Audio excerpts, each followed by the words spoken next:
These troubles between Palestine and Israel. Misunderstand is that Jews and Muslims have to be enemies. The Quran doesn't say Jews and the Muslims should fight. The Jews, by nature as a whole, they'll be against. And the closest in love would be the Christians. In the battle, if they want peace, give it to them. So Quran is always for peace. It means we have to.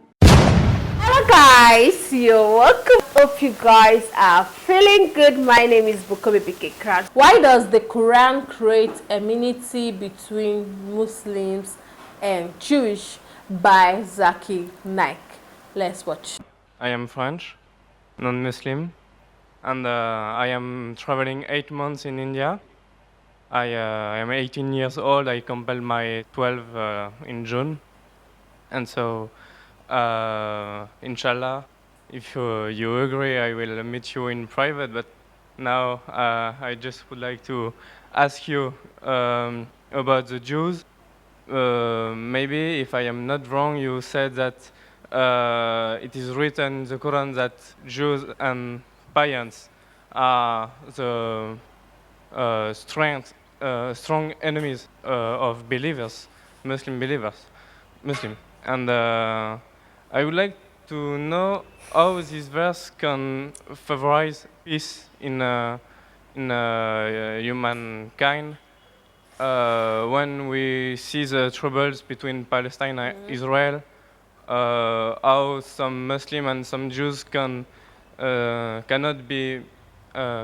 misunderstand this verse, because maybe it can provoke some misinterpretation, or if it's literally that Jews and Muslims have to be enemies.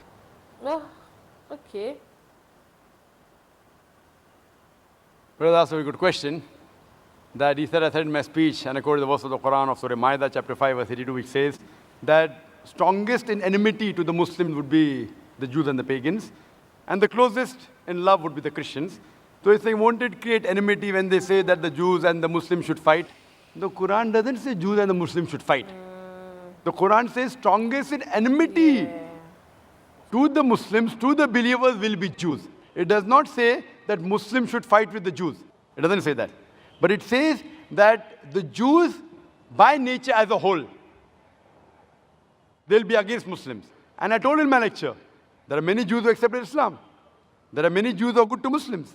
But as a whole, if you take Jews as a whole and the Christians as a whole, the Christians are closer than the Jews as a whole. This is a fact. For example, the Quran says that the Jews are intelligent also. So that's a fact. If they're intelligent, they're intelligent. That doesn't mean that it hides the fact. And the Quran also says that they will be as a whole a staunchest enemy. So this is one of the falsification tests.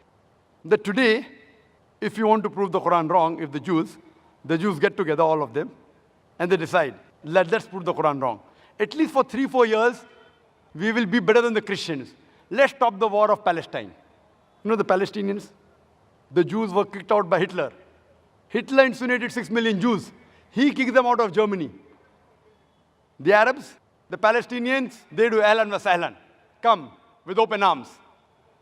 After a few years, they are kicked out of the home.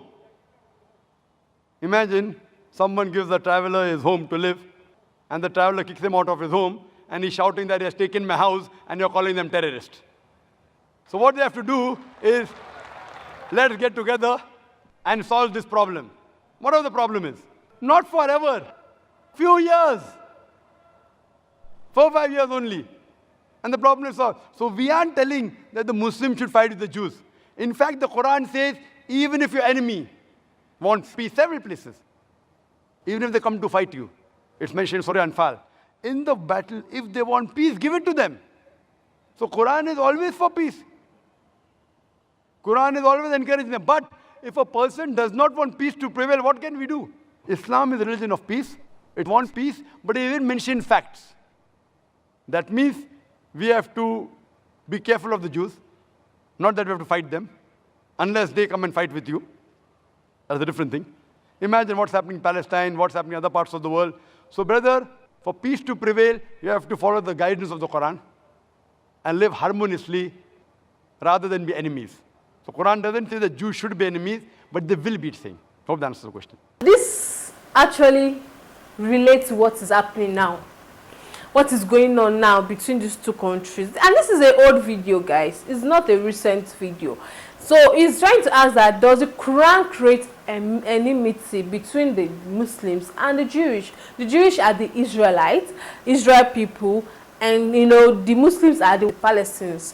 So I said the Quran never encourages war. Hearing somebody bring peace, give peace back to the person. Islam is a very peaceful religion, but when the other way around happens, you can't expect them to be quiet. That's the reason why there's back and forth between these two religions and two countries. They don't really agree in so many that things have happened in the last few months now. So he's just trying to tell us that Muslims are much more closer to Christians than Jewish. So Christians are the ones that Muslims can kind of have easy relationship with or access to than the Jewish people. Even in the Quran, that Quran even say that even Christians are the people that you even get closer to. And it's not trying to tell us that no, there's no issue when it comes to Muslim and Jewish. But if another country wage war on you or doesn't give you peace, what will you do in return?